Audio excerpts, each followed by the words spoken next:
In 2021, it was Cooper Kupp. In 2022, it was Justin Jefferson. And for 2023, it's not a hot take. It's probably a common take for some people, but my wide receiver one is going to be Ja'Marr Chase, who is going to have an explosive season, redraft wide receiver one, and dynasty wide receiver one for me. Across the last 2 seasons, Chase has averaged 17.9 and 20.2 fantasy points per game, which were both top 5 for the position. If we look at the targets, he saw 10 plus targets in 75% of his games played. We know Justin Jefferson had a phenomenal season. Jefferson was at a very high rate, but at 64.71%. So that just shows what Ja'Marr Chase was consistently getting when he was on the field. Receiving yard upside is there. We know this, 1,455 receiving yards his rookie season, and then last year 1,046, but that was in just 12 games.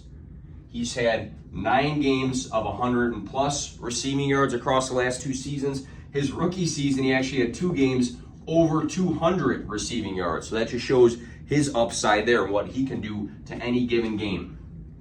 Have to talk about his college quarterback turned NFL quarterback, Joe Burrow, who threw the ball 35.9 times per game this past season. So high volume in that offense. He's had back-to-back seasons of 4,500 passing yards, so tons of upside there.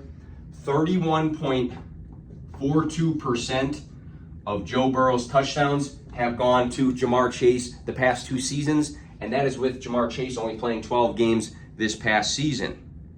Chase was actually number 3 in red zone targets in 2022, again, missing time.